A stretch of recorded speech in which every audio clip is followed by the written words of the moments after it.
Bonjour à tous et bienvenue sur notre chaîne. Aujourd'hui, nous allons explorer l'effet psychologique sur le sexe chez les hommes. Top, c'est parti. La longueur moyenne d'un pénis est de 13 cm environ en érection, mais la plupart des hommes se situent entre 9 et 17 cm.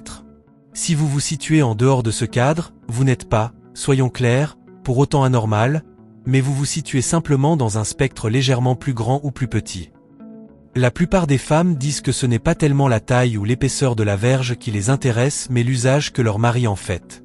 De plus, il s'agit d'un faux problème ou plutôt d'une erreur de point de vue, car si deux pénis au repos ont à peu près les mêmes dimensions, tout change lorsqu'ils sont en érection. Merci d'aimer cette vidéo et de vous abonner à notre chaîne. Les hommes doivent comprendre que la taille de leur pénis n'a à voir avec la satisfaction de la femme au lit. Soyez fiers de qui vous êtes. Les dimensions du sexe continuent à préoccuper les hommes adultes. Si certains regrettent la petite taille de leur pénis, sans pour autant en faire toute une histoire, d'autres sont tellement complexés. Les hommes qui vont voir un médecin parce qu'ils pensent que leur pénis est trop petit ont généralement déjà une taille supérieure à la normale. Ils sont tellement obnubilés par leurs propres membres en raison de la perception erronée, qu'ils commencent à chercher toutes sortes de traitements pour traiter la longueur et l'épaisseur.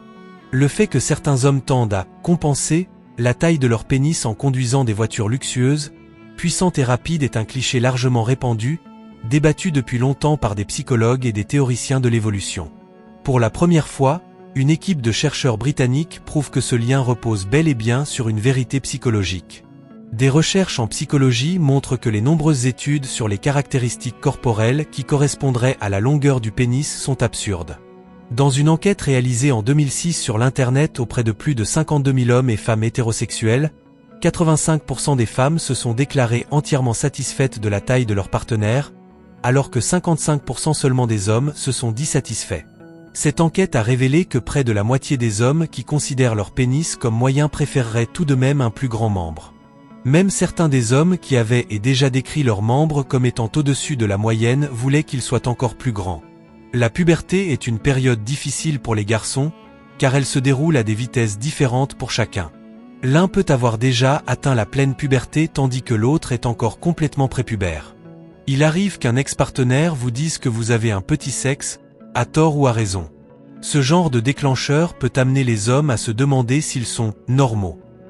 Les hommes ayant un gros nez auraient jusqu'à 30% plus de chances d'avoir aussi un gros sexe, les hommes ayant un sexe important auraient plus rapidement des pensées sexistes, et les femmes préféreraient un nez légèrement plus gros pour une aventure d'un soir que pour une relation à long terme.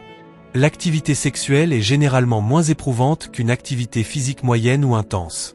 Elle n'est d'ailleurs pas interdite aux hommes qui souffrent d'une maladie cardiaque.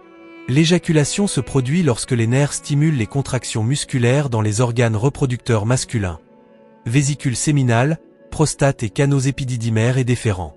L'activité sexuelle normale est le fruit d'une interaction complexe entre l'esprit et le corps. Les systèmes nerveux et endocriniens, hormonaux, ainsi que l'appareil circulatoire s'associent à l'esprit pour donner une réponse sexuelle. Chez les hommes, la réponse sexuelle est sous le contrôle d'un équilibre délicat entre tous les composants de ces systèmes. Le désir également appelé excitation sexuelle ou libido est la volonté d'avoir un rapport sexuel. Il est stimulé par les pensées, les mots, la vue, l'odorat ou le toucher. Le désir conduit au premier stade de la réponse sexuelle, l'excitation. Parfois, les hommes se sentent obligés d'atteindre certaines performances sexuelles pour leur partenaire et en éprouvent une angoisse dite de performance. Cette angoisse peut devenir envahissante et diminuer le plaisir des hommes à avoir des relations sexuelles. Merci d'avoir regardé cette vidéo.